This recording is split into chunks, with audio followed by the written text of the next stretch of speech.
Good afternoon, my dear friends. So, in the very first topic under toxicology, we will be discussing a very important topic, which is paraquat poisoning. In my 10 years of experience in emergency medicine, I have seen around 15 to 20 cases of patients with paraquat poisoning, but unfortunately, none of them survived. Paraquat is a rapidly acting non-selective herbicide, which is relatively inexpensive and easily available in the market. There is no antidote available for paraquat poisoning patients. Even a one small teaspoon or a one sip is enough to kill a patient. Paraquat is a bipyridyl compound which, after absorption from the gut, get concentrated inside many cells and subsequently undergoes redox cycling, which is repetitive enzyme-mediated cycling between paraquat and paraquat radicals.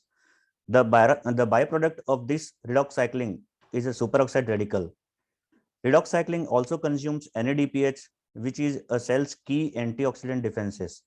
Because of this generation of superoxide radical and consumption of antioxidant defense mechanism, it leads to oxidative stress. This oxidative stress causes cell damage via lipid peroxidation, mitochondrial dysfunction, necrosis, and apoptosis, and subsequently triggers a pronounced secondary inflammatory response. Over a period of hours to days, the patient goes into multi-organ failure. The organs which are most affected are those with high blood flow, oxygen tension, and energy requirements like lungs, heart, kidneys, and liver. Paraquat is a highly polar and a corrosive substance. It is rapidly but incompletely absorbed from the gut after ingestion. It gets distributed rapidly into other tissues with a maximum tissue level reached after 6 hours after the ingestion. Paraquat is very actively taken up by the cell membrane transporters like spermidine or putrescine, and it's get highly concentrated in the lung, kidney, liver, and muscle tissues. The elimination of paraquat from the body is through kidneys. Most ingested paraquat appear in the urine within 24 hours in case of minor poisoning, but in case of severe paraquat poisoning, the kidney function is significantly reduced, thus leading to much slower elimination from the body. In case of severe paraquat poisoning, the patients who do not die within 24 hours, and because the kidney is damaged grossly, there is apparent terminal elimination. Half-life can exceed up to 100 hours. If we go into the history, the diagnosis of paraquat poisoning is mostly based on history and clinical examination of the patient. We need to know the formulation strength and the dose which has been ingested by the patient. Even a 10 ml can cause significant illness, but if it is more than 30 ml of ingestion of 20 to 24% paraquat concentrate, it is mostly lethal. If the patient is a known case of kidney disease and if he is older than 50 years, the outcome is even worse. On examination, there can be painful mouth, or the patient may complain of pain with swallowing, along with nausea, vomiting, and abdominal pain.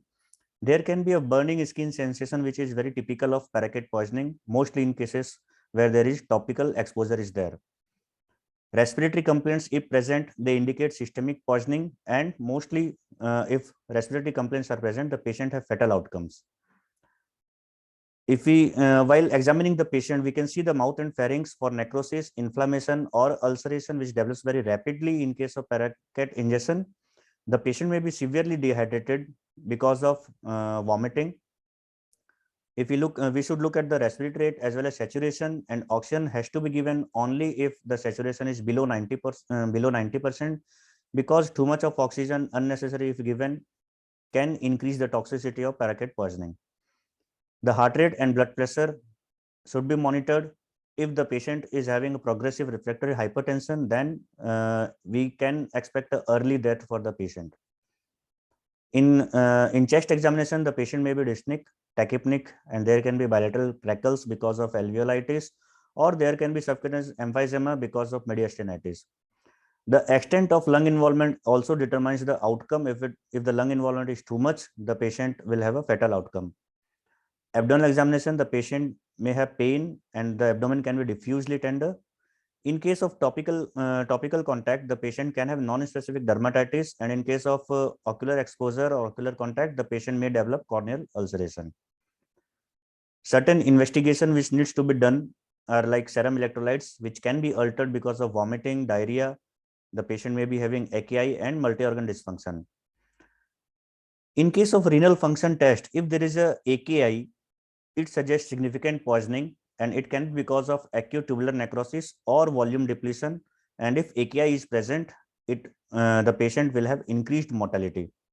A study was done which showed that a serum creatinine increase of less than 0.034 milligram per deciliter per hour over 5 hours, the patient has high chances of survival. But if the increase is more than 0.049 milligram per deciliter per hour over the 6 hours, then the patient, very high chances that the patient will die.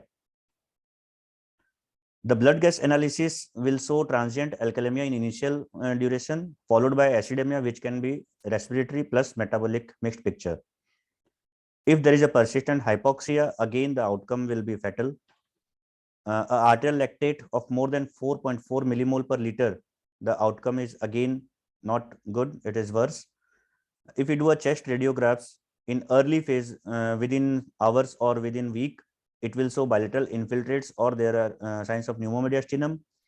But if it is in case of late presentations like several weeks or over months, there can be reticulointerstitial infiltrates or there can be progressive pulmonary fibrosis.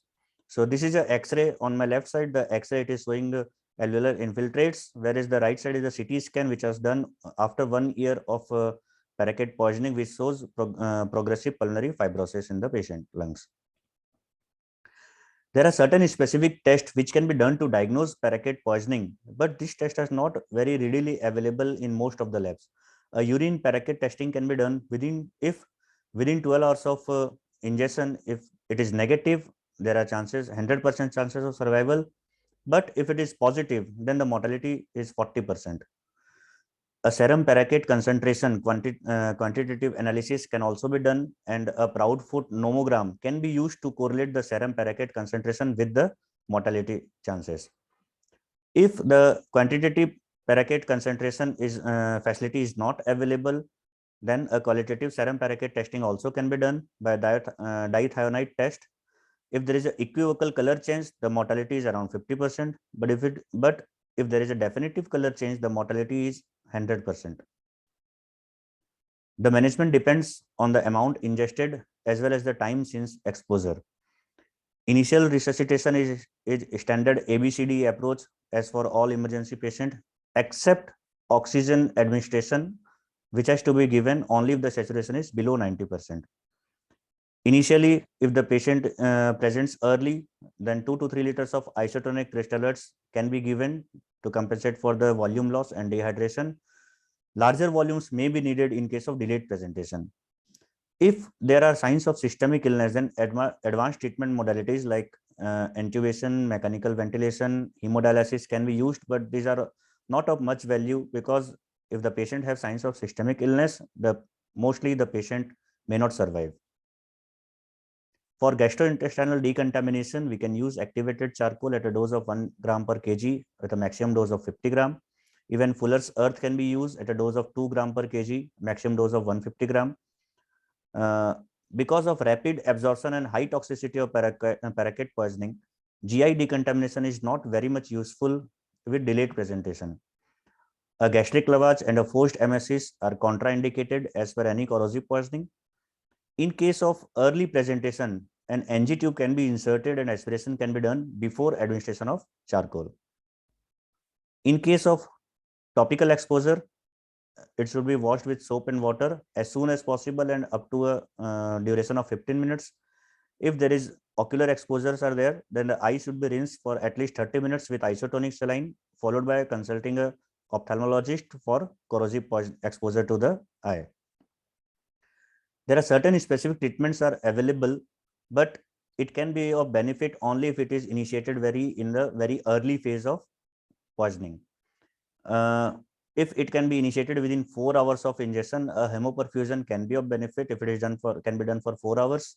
Even intermittent hemodialysis or hemofiltration can also give benefit to the patient. Dexamethasone at a dose of 8 milligram IV every 8 hourly for the first 72 hours can be given. In cases of severe poisoning, dexamethasone can be given up to 5 weeks. But many studies has been done which has shown that this anti-inflammatory and immunosuppressive therapy are not of much benefit for the patient. For antioxidant therapy, we can also use acetylcysteine, sodium salicylate, deferoxamine, vitamin C, and vitamin E. This can be given for possible benefit and low toxicity of these agents. If the patient is having a high chances of mortality based on the history, prognostic test, or clinical signs of deterioration, and as there is no antidote or effective therapies available, in such cases where the mortality is very high, palliative care is advised. These are my references. Thank you.